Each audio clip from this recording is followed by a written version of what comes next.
नमस्कार, आप देख रहे हैं देश रोजाना। मैं हूं बेनजीर हाशमी। बुलेटिन में बात करेंगे हरियाणा की बड़ी और खास खबरों की। रोहतक जिले में स्थित सुनारिया जेल में बंद डेरा सच्चा सौदा प्रमुख गुरमीत राम रहीम एक बार फिर सुर्खियों में है। दरअसल एक बार फिर से गुरमीत राम रहीम को 30 दिन की पैरोल मिल गई है। ये उसकी 16वीं रिहाई है जो हर बार चर्चा का विषय बनती है। आपको बता दें कि राम रहीम को बलात्कार और हत्या के मामले में सजा सुनाई गई थी, लेकिन उसकी बार बार पैरोल पर सवाल खड़े होते हैं। ये भी बता दें कि पैरोल मिलने के बाद गुरमीत राम रहीम डेरा सच्चा सौदा सिरसा में ही रहेगा। सिरसा डेरा उसके लिए महत्वपूर्ण स्थान रहा है, जहां वो अपने अनुयायियों से मिलता है। गुरमीत राम रहीम की पैरोल का सिलसिला पहले भी विवादों में रहा है, तो वहीं हर बार उसकी रिहाई का समय चुनावों या अन्य बड़े आयोजनों के साथ जोड़ा जाता है। हालांकि इस बार पैरोल का कारण स्पष्ट नहीं किया गया है। जहां राम रहीम की रिहाई से उसके समर्थक खुश हैं, लेकिन कई लोग इसे लेकर नाराजगी भी जता रहे हैं।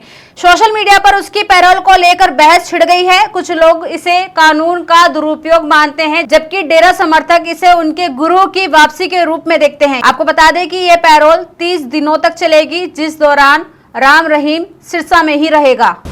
हरियाणा कांग्रेस ने आगामी चुनावों को देखते हुए संगठन को जमीनी स्तर पर मजबूत करने की कवायद तेज कर दी है।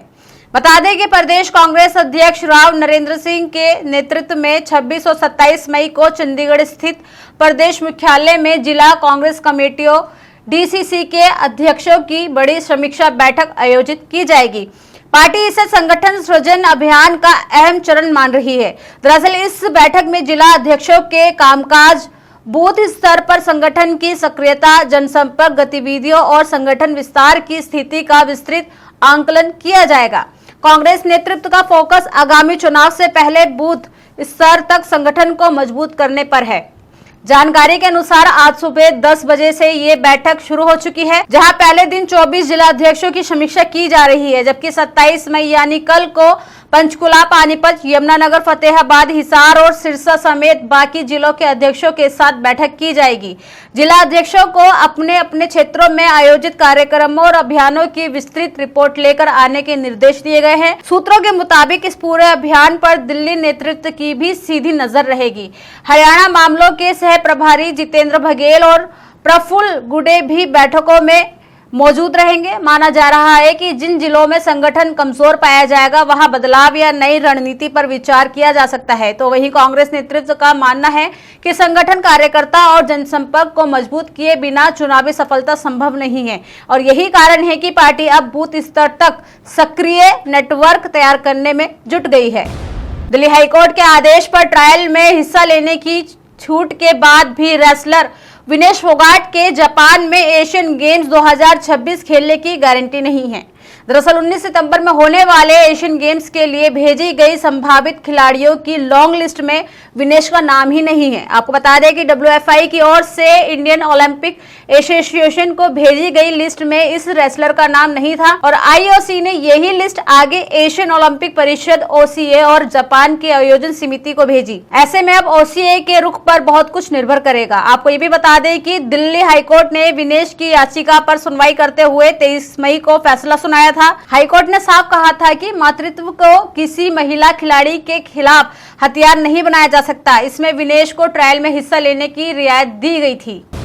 वहीं गुरुग्राम में हाल ही में सामने आई बिजली संकट की घटनाओं के बाद हरियाणा सरकार अलर्ट मोड पर आ गई है। प्रदेश के ऊर्जा मंत्री अनिल विज ने अधिकारियों को साफ निर्देश दिए हैं कि राज्य में मेट्रोपॉलिटन शहरों में किसी भी स्थिति में अनावश्यक बिजली कटौती नहीं होनी चाहिए। इसके लिए विभाग की ओर से नई गाइडलाइंस भी जारी की गई हैं और रोजाना बिजली आपूर्ति की मॉनिटरिंग शुरू कर दी गई है। आपको बता दें कि ऊर्जा मंत्री ने बताया कि भीषण गर्मी के चलते प्रदेश में बिजली की मांग लगातार बढ़ रही है। 23 मई को हरियाणा में बिजली की डिमांड 13,227 मेगावाट तक पहुंच गई थी, जबकि 24 मई को यह घटकर 12,101 मेगावाट रही। विभाग का अनुमान है कि आने वाले दिनों में मांग और बढ़ सकती है। पिछले साल प्रदेश में बिजली की अधिकतम मांग करीब 15,000 मेगावाट तक पहुंची थी। मंत्री अनिल विज ने कहा कि सरकार ने संभावित संगठन से निपटने के लिए पहले ही तैयारी कर ली है और 18,000 मेगावाट तक बिजली खरीद की प्रक्रिया पूरी कर ली गई है, ताकि गर्मी के मौसम में लोगों को परेशानी न उठानी पड़े। अनिल विज ने कहा कि विभाग को हर रोज बिजली कटौती की रिपोर्ट मिल रही है। वहीं नूंह जिले के लघु सचिवालय स्थित जिला नगर योजना का डीटीपी कार्यालय में मंगलवार सुबह करीब 9 बजे सीएम फ्लाइंग की टीम ने अचानक छापा मार दिया। टीम के पहुंचते ही कार्यालय में कर्मचारियों के बीच अफरा तफरी मच गई। जानकारी के अनुसार सीएम फ्लाइंग की टीम कार्यालय में मौजूद फाइल्स, रिकॉर्ड्स और अनेक अन्य दस्तावेजों की जांच में लगी रही। इसके साथ ही कर्मचारियों की उपस्थिति का भी सत्यापन किया गया। वही टीम ने उपस्थित रजिस्टर और कार्यालय में मौजूद कर्मचारियों का मिलान कर अनुपस्थित कर्मचारियों की जानकारी जुटाई। सूत्रों के मुताबिक कार्रवाई के दौरान विभागीय कार्यप्रणाली, लंबित मामलों और विभिन्न परियोजनाओं से जुड़े दस्तावेजों की भी जांच की जा रही है। कर्मचारियों से आवश्यक जानकारी लेकर रिकॉर्ड का मिलान किया गया। छापेमारी के दौरान ये भी सामने आया कि कई अधिकारी सुबह 10 बजे तक कार्यालय नहीं पहुंचे थे। हालांकि उनकी अनुपस्थिति के कारणों को लेकर कोई आधिकारिक जानकारी सामने नहीं आई है। फिलहाल सीएम फ्लाइंग की कार्रवाई जारी है और टीम कार्यालय के दस्तावेजों व रिकॉर्ड की बारीकी से जांच चल रही है। अभी तक किसी प्रकार की अनियमितता या कार्रवाई को लेकर कोई आधिकारिक बयान जारी नहीं किया गया है। जांच पूरी होने के बाद ही पूरे मामले का खुलासा हो सकेगा। सीएम फ्लाइंग की कार्रवाई के बाद विभाग में हलचल तेज हो गई है और पूरे जिले की नजर जांच के नतीजों पर बनी हुई है। बात करें हरियाणा की मौसम की। हरियाणा में भीषण गर्मी लगातार लोगों को परेशान कर रही है। मौसम विभाग के अनुसार प्रदेश में 29 मई तक मौसम गर्म रहने की संभावना है। इस दौरान दक्षिणी पश्चिमी गर्म हवाएं चलेंगी, जिससे दिन और रात के तापमान में और बढ़ोतरी हो सकती है। कई जिलों में हीटवेव के साथ सीवियर हीटवेव की स्थिति बनने की चेतावनी जारी की गई है। हरियाणा का औसतन अधिकतम तापमान सोमवार को सामान्य से 3.2 डिग्री सेल्सियस अधिक दर्ज किया गया। प्रदेश में सबसे अधिक तापमान सिरसा में 46.2 डिग्री सेल्सियस रिकॉर्ड हुआ। इसके अलावा रोहतक, नारनौल, भिवानी और हिसार में 45 डिग्री से ज्यादा तापमान दर्ज किया गया। मौसम विभाग ने महेंद्रगढ़, रेवाड़ी, झज्जर, मेवात, पलवल, रोहतक, सिरसा, फतेहाबाद, हिसार, भिवानी, चरखी दादरी, गुरुग्राम, फरीदाबाद, सोनीपत, पानीपत, जिंद और कैथल जिलों में सीवियर हीटवेव का अलर्ट जारी कर दिया है।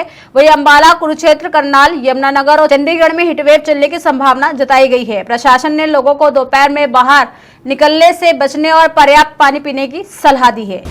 तो ये थी हरियाणा की बड़ी और खास खबरें। कल फिर होगी मुलाकात ऐसी ही ताजा खबरों के साथ। तब तक के लिए बने रहिए हमारे साथ और देखते रहिए देश रोजाना। नमस्कार। सब्सक्राइब करें देश रोजाना के YouTube चैनल को और नई वीडियो की नोटिफिकेशन पाने के लिए बेल आइकन जरूर दबाएं। अगर आप ये वीडियो Facebook या Instagram पर देख रहे हैं तो पेज को लाइक और फॉलो जरूर करें और ज्यादा से ज्यादा शेयर करें।